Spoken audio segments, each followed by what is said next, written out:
Hey y'all, you're listening to Criminalist Behavior Podcast. Today we're on episode 11 and we're going to be talking about the death of a man whose remains were found inside of an ice chest at a Slidell-area apartment, and it may have been there for 2 years. If this is your first time listening, hi, my name is Sarah Soudier and I'm your host for Criminalist Behavior Podcast. I want to thank you for listening to the show and I hope you enjoy it.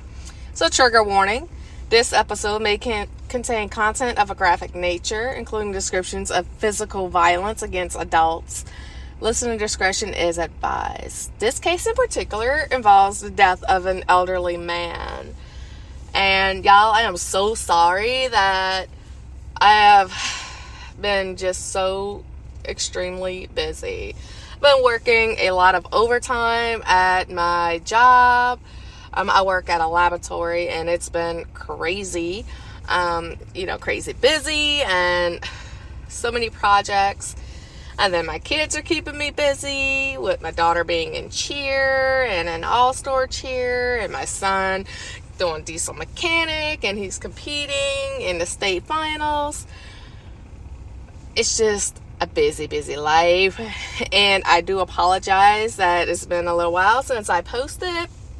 Our last episode was with our guest speaker, the Joker New Orleans, and it went very well.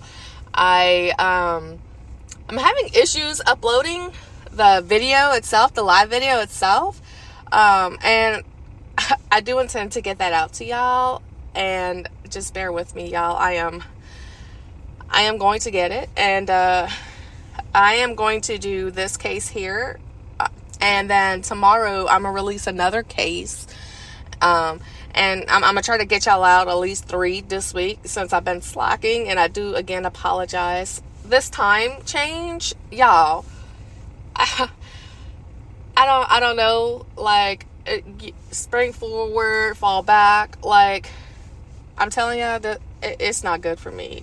This time change has gotten me. I'm just so exhausted by the end of the day. Oh man. So thank y'all for being patient with me, and I appreciate all y'all support. And now I'm gonna jump right into the case, okay? So it was in 2012 on a warm March day, March 6, 2012 to be exact. And repairmen were sent to fix an air conditioner at a 1-story brick apartment complex. And this was on the 100 block of Military Road in Slidell. They knocked on the door of apartment of a man named Charles Fisher. This man was in his early 80s. He was born in 1928, and he shared a home with his daughter and her friend. His daughter was Deborah Fisher, and the friend, which was also a roommate, was Heidi Todd. And when the repairman went to this apartment to get this air conditioner serviced, the 2 women refused to let them in. Under no circumstances would they allow them in. So the workers had to contact the landlord of the complex, and whenever they contacted the landlord realized that it had been a while since they seen Mr. Charles, and he's the one that leased the apartment, and they assumed that it was just because Deborah Fisher, Charles's daughter, was a hoarder. So she liked to be like a pack rat and collect everything. The house was just cluttered mess. But now the landlords were just being suspicious, and they ended up calling the police department to do a welfare check on Mr. Charles. And for those of y'all who don't know what a welfare check is, it's not money, okay? It's also known as a wellness check. And this is whenever you could contact the police department. It's a public service that you can request. Police officers, if you believe someone you know may be in danger, the officer will visit a person to ensure that they're not in trouble. And usually during wellness checks, they literally try to speak to the person that the welfare check was called upon. So in this case, they should have been able to speak to Mr. Charles Fisher, but the women told the police department that he wasn't home. And when the sheriff's department showed up, they found that there was filthy living conditions, but there was nothing else. A sheriff's office spokesman stated that, open quotations, they were looking for a person. They didn't think to look for an ice chest. Close quotations. The women told the officers that Mr. Charles was not home and that because they didn't notice anything out of the ordinary, the officers just decided to leave the apartment complex. There was nothing that they could do. They didn't see anything for probable cause, so they just left. The deputy's visit was apparently the breaking point for Mr. Charles Fisher's daughter, Deborah. A lot of people in the area describe Deborah as having a mental illness. Don't know what mental illness that is per se, but after the sheriff's deputies left, Deborah decided to walk to the sheriff's office, which was 3 miles away from the complex. So she walked, and she had this on her mind, and she said, the gig is up, I'm caught, I need to turn myself in. So she sat down, turned herself in, and Heidi Todd went with her, and she also turned herself in for not reporting the death of Mr. Charles Fisher. So both Deborah and Heidi stated that it was about 1.5 years possibly since Mr. Charles Fisher has passed away. They informed Sergeant Cars that the body was located in a freezer chest. Y'all, this is Deborah's father. The man body, again, possibly 1.5 to 2 years he passed away, and he's located in a 160 quart cooler, an ice chest, as you will, inside of the apartment.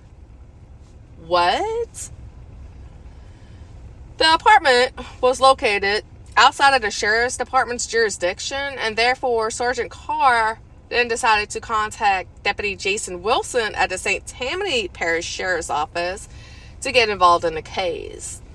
Deputy Wilson and Sergeant Charles Calvin Lewis ended up interviewing Deborah and Heidi at the police station, and then they decided to travel to the crime scene, the apartment.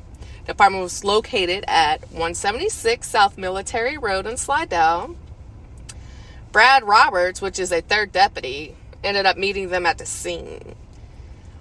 Heidi Todd, the roommate and friend of Deborah, granted officers consent to enter the apartment complex and inside of their apartment, and she informed them that the ice chest was located in the spare bedroom.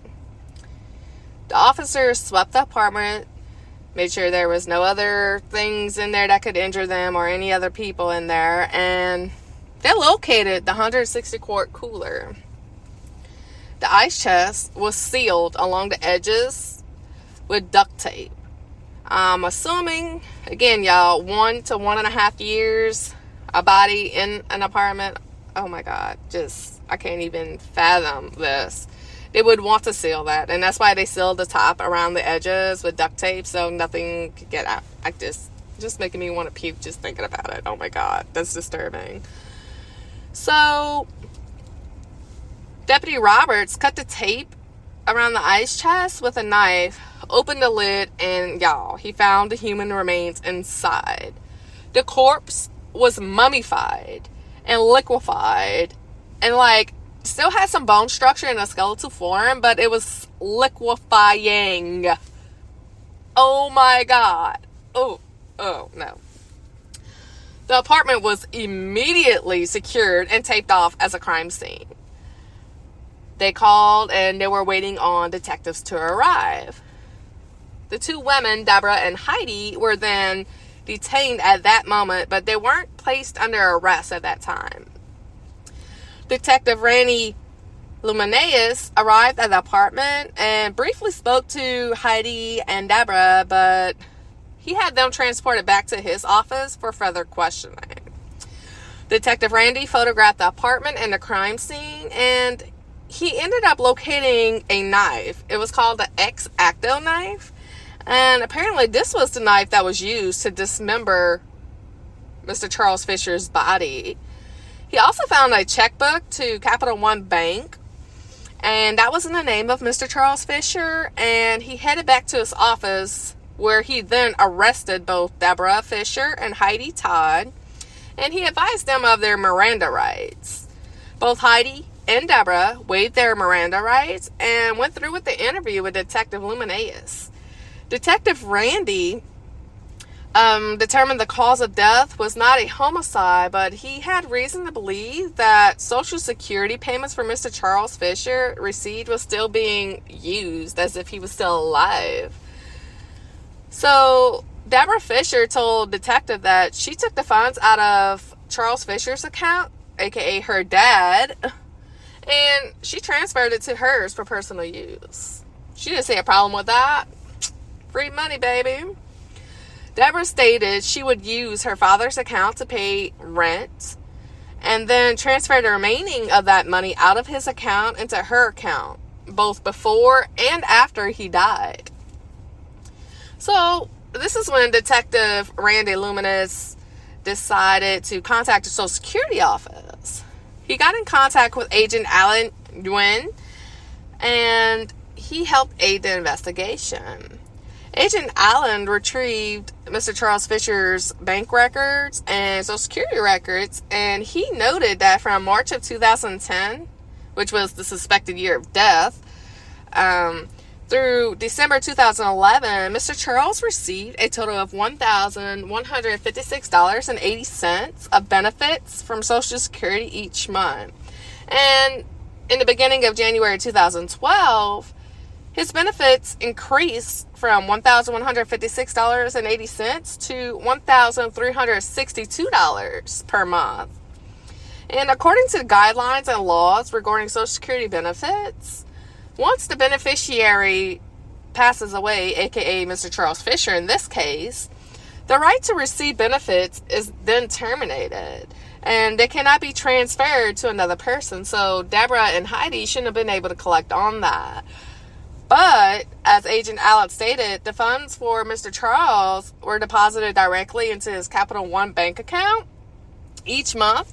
And once they were deposited, the Social Security office is unaware of any other transactions regarding the money and how it is used or spent, or if it's actually, in fact, going to Mr. Charles, the designated residue of the money. So there was no way for them to know that Mr. Charles had passed away unless somebody would have reported it to the Social Security office, which obviously Deborah and Heidi failed to do. So Detective Randy Luminaeus subpoenaed and reviewed the bank account records, and he was able to determine that a total of $33,000 in stolen Social Security checks were used. $33,000. Yeah, baby, that's a felony, because as of this year, 2024, 750 and above, it's a felony, and this is $33,000. Baby. Deborah was then charged with theft. Deborah and Heidi was both charged with theft in a total amount of the $33,000. They had additional charges, but I'm gonna get to that. So, coroner's office with St. Tammany Parish office went to the crime scene after the detectives had all taped it off, and they examined the body. The coroner's office received the body the following day, which is where Dr. Michael DeFada examined the remains and he conducted his autopsy. Dr. DeFada stated he could not locate any signs of trauma or defects prior to the death of Mr. Charles Fisher, and therefore concluded that Mr. Fisher died of natural causes. However, Dr. Michael stated that Mr. Fisher's hands were removed from his body after he died, and he stated that they were actually located in the ice chest with his body. Dr. DeFada stated, whoever cut Charles' hands off did it with surgical precision. Now, crazy. They cut his hands off between the wrist and the arm. Deborah Fisher stated she cut off her father's hands. That way fingerprints could not be obtained to identify her father if she was ever to dispose of his body. So she was already calculating a plan to dispose of his body in another way instead of his ice chest, but she just never got to do that. So yeah. And if you remember, whenever the police officers and detectives searched her apartment, they found that knife that was called an X-Acto knife, and that is what she used to cut off her father's hands. The exact date of death was difficult to determine due to the condition the body was found in. Dr. Michael determined the cause of death to be approximately as recent as a few months or as much as 2 years. After Deborah and Heidi discussed it, they actually determined that it had been 3 years that Charles Fisher has passed away. So they were collecting his social security checks and having his body in the spare bedroom in this ice chest for 3 years. 3 years. Getting this body... No. Just no. So when the sheriff's deputies opened that ice chest, that's whenever they discovered the half-mummified, half-liquefied body of Mr. Charles Fisher. Deborah later admitted that she had cut her father's hands off with the X-Acto knife and hidden them originally in a white plastic eclair box in her freezer. So whenever she decided to chop his hands off, she didn't originally place it in the ice chest. She had it in a freaking eclair box, a freaking donut box, y'all. And then she placed that in her freezer, like next to the freaking ground meat and hot dogs. What? Don't grab that for your dinner. Let's not have no potluck, y'all. That's so disturbing. So she just said that she decided to cut his hands off. That way, if his body was ever able to be discovered, if she would dispose it in another manner, he would be more difficult to identify because they couldn't take his fingerprints. So, newsflash, Deborah. What about dental records? What about that? So, the landlady stated, open quotations, "It was terrible because we really liked Mr. Charlie. He had been living there for a good 10 years. It just got suspicious when we realized we haven't seen him in a while." Close quotations. The landlady said that she believed Deborah had a hard time letting go of her father's corpse, and that's why she manifested in a hoarding disorder. So they believe that she started hoarding everything after her father passed away, including his body, obviously, inside of a freaking ice chest. Freaking insane. But the court, they arrested her and all this, and then they went to the court, right? The court's verdict suggests that there was another motive involved. It wasn't any mental or anything like that. They stated that it was because of money. Deborah and her roommate Heidi had apparently been living off of Charles's social security checks for years. Years. Obviously before he passed and after his past. 3 years after he passed away, right? So when her father died, it was determined that he died from heart ailment, and stated that she feared she ended up on the streets because she was working at a car dealership and she was only clearing about $400 a year. So she didn't want to be out on the streets with no place to go. So this is why she decided not to report her father's death. But you could at least had a proper burial. You didn't have to keep him in an ice chest, chop his hands off, y'all. Like, no. Something's off here. So at first, Deborah and Heidi had left Mr. Charles Fisher's body in the bed where he died.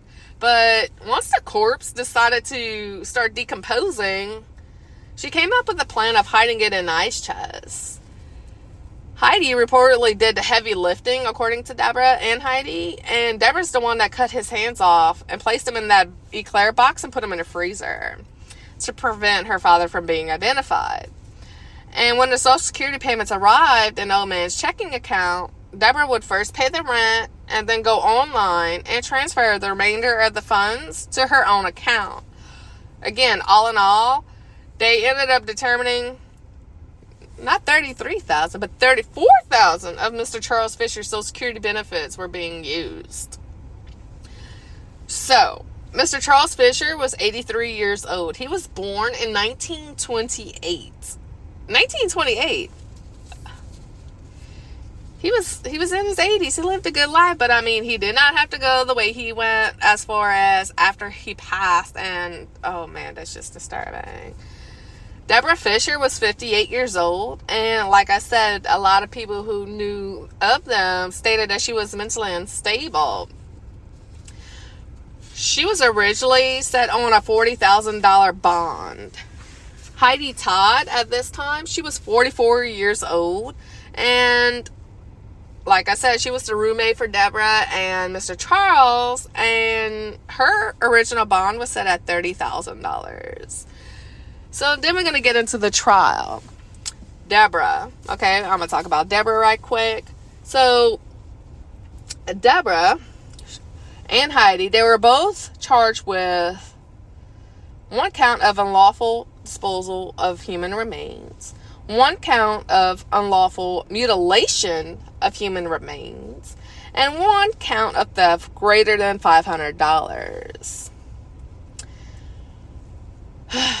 So there was a writ application filed with Deborah arguing that the Attorney General, not the District Attorney, has sole prosecutorial power for counts 1 and 2 on unlawful disposal of remains and unlawful mutilation of human remains, was denied, and she never raised the issue again on that appeal. So she was trying to argue that the prosecutorial power for those 2 counts were unjust, but the courts ruled that it was denied. Okay, so then they moved for appointment of a sanity plea, and this is where the judge ordered her to be held for 72 hours. Well, the coroner ordered her to be held for 72 hours to undergo a mental evaluation so healthcare professionals could determine her psychiatric well-being. And y'all, guess what? She was deemed fit to stand trial. She ended up pleading not guilty to all the charges, and the jury found her guilty on each count. She filed motions after this for a new trial and post-verdict acquittal, but they were denied. She had appeals trying to argue that the state failed to meet its burden of proving that theft was committed, and sentencing on counts 1 and 2 were excessive. She said that was due to corpus delicti, and the corpus delicti is a common Latin phrase that translates to body of the crime. So the phrase generally refers to the principle that no one should be convicted of a crime without sufficient evidence that the crime actually occurred. In other words, a person cannot be legally convicted on their own uncorroborated confession without proof that a crime has actually been committed by someone. So Deborah was trying to say that the Social Security office, nobody could actually prove that she did it without her admitting that she did this, as far as collecting Social Security benefits on behalf of Mr. Charles Fisher before and after he died. So she shouldn't be charged with that. Guess what? Denied. So the trial for Heidi, she moved for appointment of a sanity commission. And she also underwent a mental eval, and healthcare professionals determined that her psychiatric well-being was deemed competent to stand trial. So that insanity plea out the window. She pled guilty. So Deborah pled not guilty, but Heidi pled guilty to those 3 counts. The count 1 for unlawful disposal of human remains, count 2 for unlawful mutilating or disinterring a human remains, and theft. She was sentenced to 3 years on each of count 1 and 2, and that was to run concurrently, and she was charged with an additional 10 years given credit for time served and 5 years taken off for the theft charge of the $34,000 collection of Social Security benefits. So, sentencing. They had 3 years hard labor on count 1 and 3 years hard labor at count 2. The theft charge was sentenced to 10 years at hard labor with 5 years suspended, and this was with a requirement to make restitution on that $34,000 upon their release from prison. They were given credit for time served, and all sentences, like I said, were to run concurrently. So, y'all, this is insane. So, 10 years. 10 years plus, you say the 6 years, and they get 5 years off the 10, so let's say 5 and 6, 11 years, right? This happened in 2012. She was able to get out last year, y'all, 2023. I didn't see any updated information with her actually being released or where she's at today. If she's still alive, I have no idea, y'all. But this was the freaking gruesome case of this daughter just letting her father die. I mean, she didn't have control of her father dying, but she did have control of doing a proper burial, and he didn't have to be stuffed in a nice chest or his hands chopped off where he could be in a liquefied, mummified state. She did him wrong, and that is not right. That is so not right. So, if y'all enjoyed our show, please rate and review us on all your local podcast apps. Apple Podcasts, Spotify, YouTube, Amazon, wherever you get your podcasts. And be sure to come back tomorrow, y'all. Tomorrow, because I'm gonna have another episode ready for y'all tomorrow. This one, y'all, it's a rough one. I mean, all the cases are rough, but this one involves a 5-year-old who vanished from his yard in Louisiana. Just up and vanished. A 5-year-old. I can't. This world is so sick and so disturbing, and I can't. Children are always hard. I can't. So y'all, until then, this is your host, Sarah Soudier, and don't forget to like, share, subscribe, follow to Criminalist Behavior Podcast, a Louisiana True Crime Podcast. I also have the website up and running, and you could just Google www.Criminalist Behavior Podcast, a Louisiana True Crime Podcast.com, and you'll be able to go there. We have subscriptions available, and I'm working on getting additional merch and all that good stuff. So if y'all have any concerns, y'all want to talk about the case, I would love to hear what y'all think about this whole case. Or if y'all have any suggestions of cases on that website, y'all have options to upload any information, any questions, or any just comments y'all want to make on any of the episodes done, or this one in particular. Or if y'all have case suggestions, I am open ears, and a shout out. If you want to be a guest on the podcast, please hit me up. I am so down for that. I'm also looking, oh my God. I'm also looking into joining in on other podcasts as well as a guest myself. And oh my God, super excited that I was invited to this murder mystery thing, and this is happening next month in April. It's going to be in 1920s, and oh my God, I can't wait to go and obviously share that with y'all. So I hope y'all have a wonderful night, and again, thank y'all for being patient with me, and I'll be back tomorrow, so tune in. Thank you.